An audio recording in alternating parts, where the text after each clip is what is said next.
I didn't know a mattress could accuse you of a crime until ours did. We'd only been living together a month when Mark rolled the new bed in like it was a third roommate.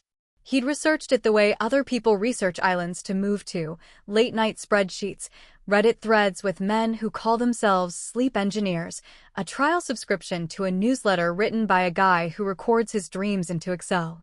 The selling point was ballistocardiography, a word so ridiculous it dares you to pretend you understand it. The mattress senses micro-movements, heartbeats, breathing, tiny shifts, and sends them to an app that rates your slumber like a food critic with a stethoscope. It could tell when you fell asleep, when you woke up, and Mark's favorite part, when a second person joined you. "We'll know if my tossing wakes you," he said, grinning like he'd found a way to apologize in advance forever. "We'll optimize rest." Mark optimizes the way some people bake. When we met, he had 3 apps that told him the best time to drink coffee. He doesn't drink coffee. He just likes being prepared enough to start a habit by accident. I don't mind. I love a man whose coping mechanism has an off switch. I, on the other hand, am a creature of vibes and sticky notes. I believe in drinking water, eating when the world feels bleak, and letting feelings sit wherever they want. We meet in the middle most days, on a couch that squeaks if you look at it too directly. The bed arrived on a Thursday, unrolled like a magic carpet, and then spent 6 hours calibrating, while Mark explained sleep cycles like a camp counselor. I nodded and kept my mockery in a jar because he looked genuinely happy, the way people look when a tool promises to make life softer. The first night was a science fair.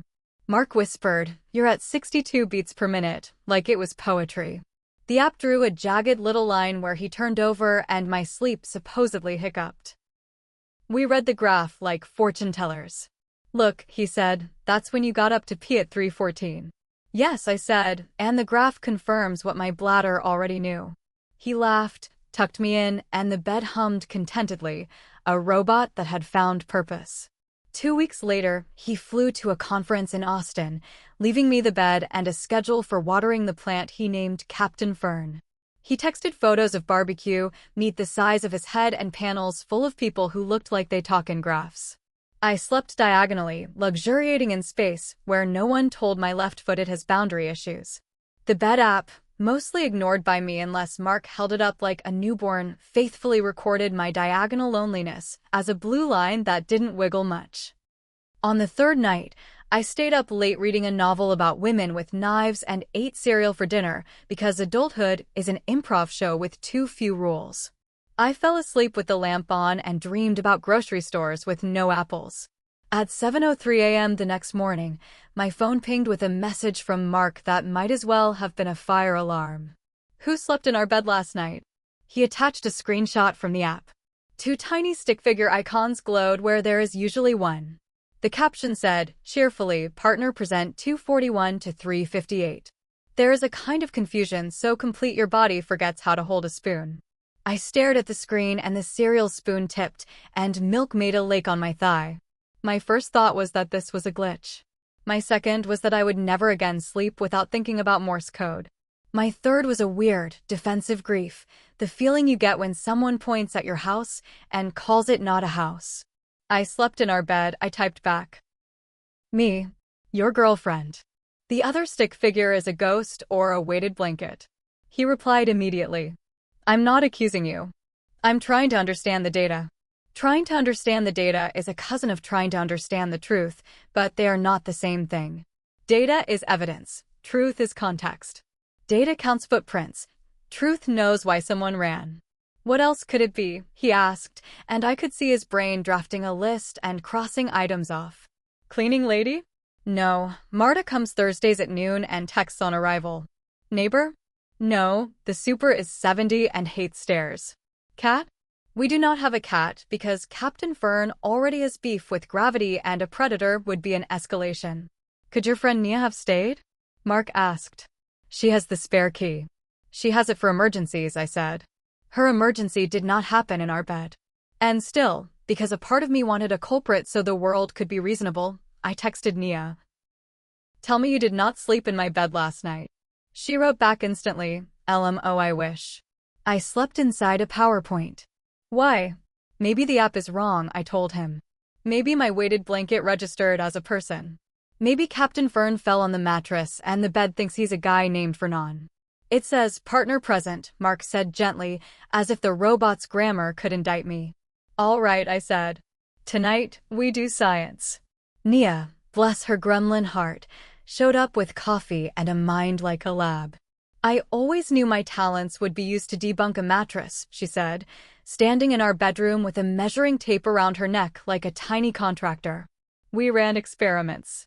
Weighted blanket only, nothing. Weighted blanket plus laundry basket, one twitch, then nothing.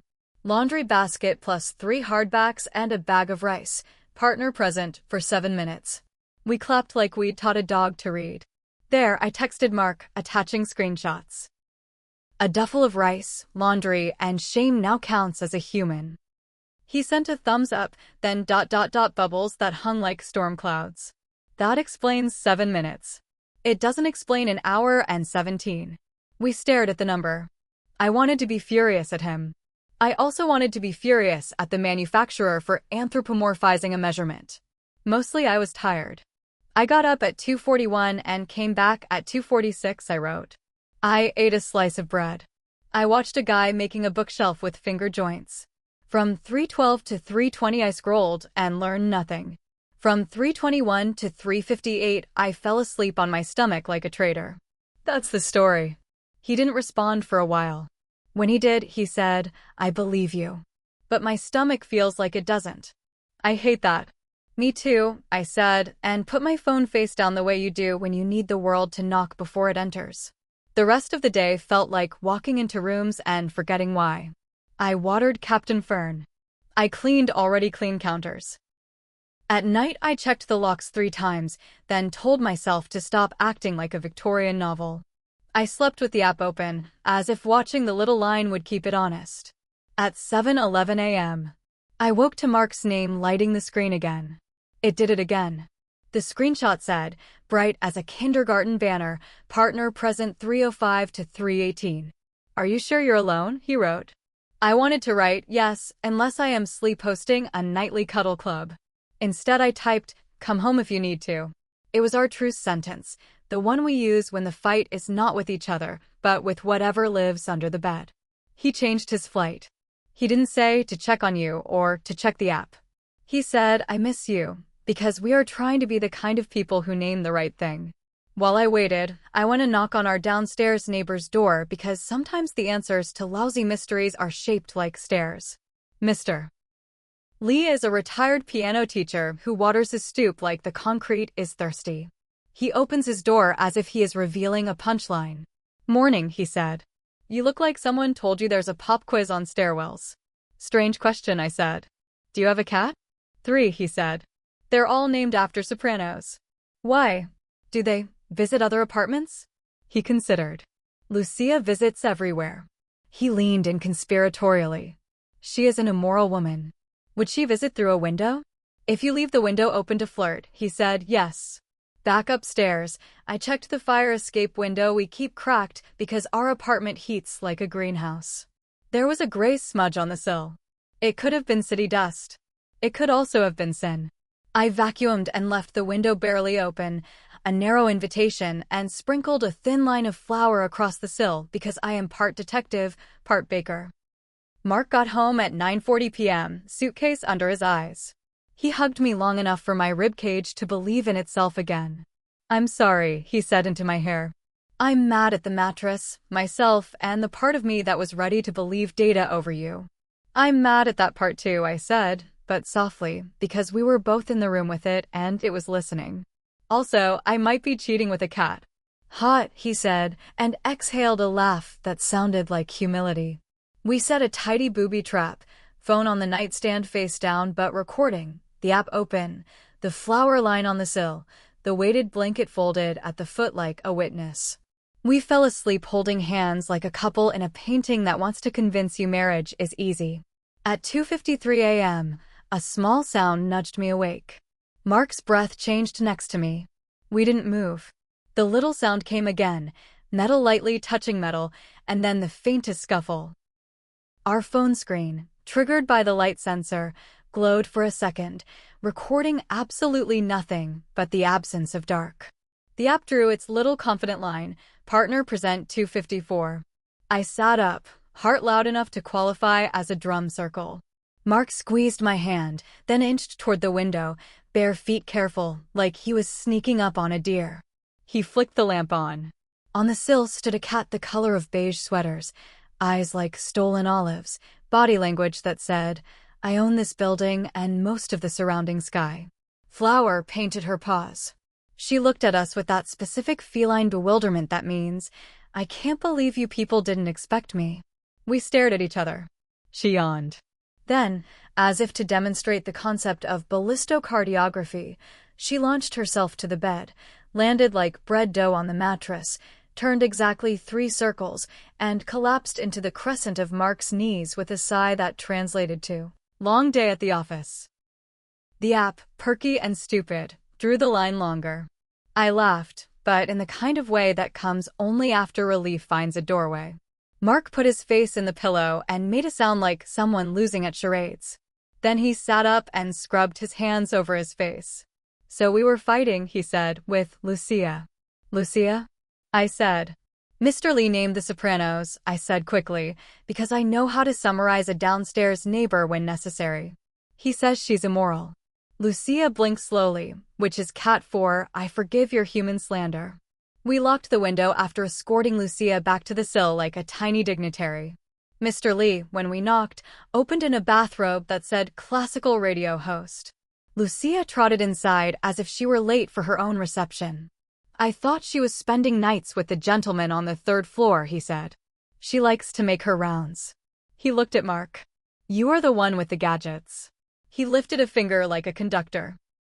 "Never believe measurements that do not know the difference between fur and betrayal." We slept for the first time in days like people whose house has been certified as a house again. In the morning, we opened the bed app and watched the innocent lines of sleep weave themselves into something boring. I have never loved boredom so much. Mark tapped around in the settings. "There's a toggle," he said, "for partner present notifications. We can turn it off." "You sure?" I asked. The room felt like the inside of a question. He hesitated. "I want to know if I'm waking you up. I don't want to know if a cat commits a felony." "That sounds like a boundary," I said. He looked at me the way you look at an exit sign you didn't know you needed. "I'm sorry for the way I asked," he said quietly. "The first morning. It wasn't a question. It was a suspicion in a trench coat." "I know," I said. "And I'm sorry for making jokes so hard you had to squint to see the hurt." We tapped the toggle. The relief was physical, like closing a window you didn't realize was letting in a draft. You'd think that would be the end. But stories about trust do not usually end at cat. They continue into the part where humans still have to be humans. A week later, the bed app quietly updated itself. Before Mark disabled most alerts, the summary screen added a new line, "Restless period at 4:12 a.m., possible disturbance." The word disturbance is such an overachiever. Mark stared at it while I brushed my teeth. "What were you doing at 4:12? He asked, trying not to sound like a robot. "Dreaming I was late to a class I'm not enrolled in," I said, foamy. I spat.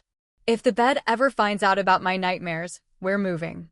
He laughed, because we were learning, and because Lucia had started visiting in the evening like a niece who pops in for snacks and gossip, but goes home at a reasonable hour. Mr. Lee would knock politely at 10 and say, "Is she yours?" And we'd hand her over like contraband. The flour trap retired to the pantry. Captain Fern maintained his position as plant with least respect for gravity. But Mark is still Mark. He decided that if gadgets were going to live here, they had to be our gadgets, not our rulers. He scheduled a call with the Mattress Company's support line, and I listened to him diplomatically explain to a man named Trevor that their notifications nearly broke us up by a cat. "That's very valuable feedback," Trevor said, in the voice of someone adding a tick to a spreadsheet that will someday justify a white paper. "We're working on a pet mode." Trevor also advised Mark to put the bed on a different noise profile, which I want embroidered on a pillow. We were fine. We were, dare I say, good. We started a silly list on the fridge called Ghost Partner Suspects and wrote things like laundry basket, Lucia's taxes, and the moon. We learned to translate app language into human. Disturbance became you had a weird dream about a Costco with no exits. Partner present became you are loved and sometimes by cats. We put the phone down more. Then Mark's ex texted. Not in a dramatic way. In a very normal, I found your old NASA cap, do you want it, way. He dated Leah for 2 years in their early 20s. They'd been the kind of couple that assumes they invented debates about avocado prices. She was engaged now, and the three of us even ran into each other in the produce aisle once and behaved like adults in a documentary. Still, when her name appeared, a small room in my brain flicked its light on. Do you want it? I asked, pretending this was about hats. He looked at his phone. It's a good hat, he said. Then, because we are trying to be a certain kind of couple, how do you feel about me getting it? The bed told me nothing. It cannot measure this. I feel like I don't want to invent meaning, I said carefully. But if you want it, get it. Maybe ask her to leave it with the doorman. We don't have a doorman, he said. Then ask her to leave it with Mr. Lee, I said. He'll make a charcuterie board for it. He smiled. Okay. Leah, bless her also adult heart, left the hat with Mr. Lee and included a note that said, Congrats on finding a human who understands you deserve the nice side of the bed. It was gracious and a little sly. Mark put the hat on and looked like a person wholly from my life and also a little from another's. That's how exes work. You feel the old draft without opening a window. That night, as if to prove it was on our side, the bed gave Mark a comically high sleep score. I got a mediocre one because I stayed up reading about a cake that failed in 12 ways. My mattress is bragging, he said. You jealous? Of a rectangle? No, I said. Of your rem? A little. We were laughing when the phone vibrated with a different kind of notification, building-wide text chain. Heads up, folks, wrote our upstairs neighbor, a drummer who practices at considerate times. Someone propped the front door open with a brick. Don't do that. Probably Lucia, I texted. The thread loved it. Mr. Lee responded with a photo of Lucia looking unrepentant. A couple floors down, a new tenant named Adifia replied, also, whoever's router is named partner present, please change it. It's connecting to my Bluetooth speaker somehow and making it yell at 3 a.m. Mark and I stared at each other. Our brand has gone building wide, I said. It's not ours, he said quickly, and then slower, right? We opened our Wi-Fi list. Hidden between pretty fly for a Wi-Fi and LAN of the free, there it was, partner_present_2G. Not ours, Mark said, eyes wide. But someone thinks they're funny. Or someone bought the same bed and gave their network a sense of humor, I said. We could have let it go. We could have left partner present in the world as a silly, harmless phrase. But we were new to calm. Mark knocked on a few doors with the curiosity of a scientist and the body language of a polite raccoon. On the second floor, we found the culprit, a college kid with a mattress like ours and a roommate with prank energy. They'd named their router after the app alert to spook each other. Do not recommend, the kid said. My girlfriend almost broke up with me. We stood there like the ghosts of Mattress Fight's future, nodding solemnly. On the way back upstairs, Mark squeezed my hand. I know this started with tech, he said. But I think we needed it. To practice choosing each other over whatever glows. I pretended to consider. Even over Lucia? Especially over Lucia, he said, and then added, though I did buy her a toy mouse, and she prefers it to my attention. Months later, it is funny. It is a story we tell at dinner parties when someone asks if living together changed anything. We tell them we learned to respect the difference between information and intimacy. We tell them we installed window screens. We tell them the plant is still alive even though he fell once and now leans like Pisa. We tell them our bed does not get to be a third roommate anymore. It gets to be furniture. Sometimes late, when Mark cannot turn his brain off and mine is walking through a grocery aisle that never ends, we look at the little graph and translate it together. Blue line, body's trying. Spike, memory of something dumb we said in 2016. Flat stretch, miracle. We pretend the app has an extra button you can tap that says, we are doing our best, please be kind. We installed that button ourselves in our heads. Every now and then at 3 a.m. Lucia tests the sill with one paw and the vigilance of a rogue. When that happens, the bed stays mercifully dumb, and we whisper hello, and Mr. Lee collects her in the morning with a sigh that says love is exhausting. He brings banana bread. We give him the toy mouse, which he pretends to scold. And when the world turns loud again, as it does, because trust gets up every day and goes to work, we remember the night we caught the culprit in flour, the note mark left on the fridge that said, "I choose you over a graph," the relief that arrived like sleep itself. Slow, complete, earned.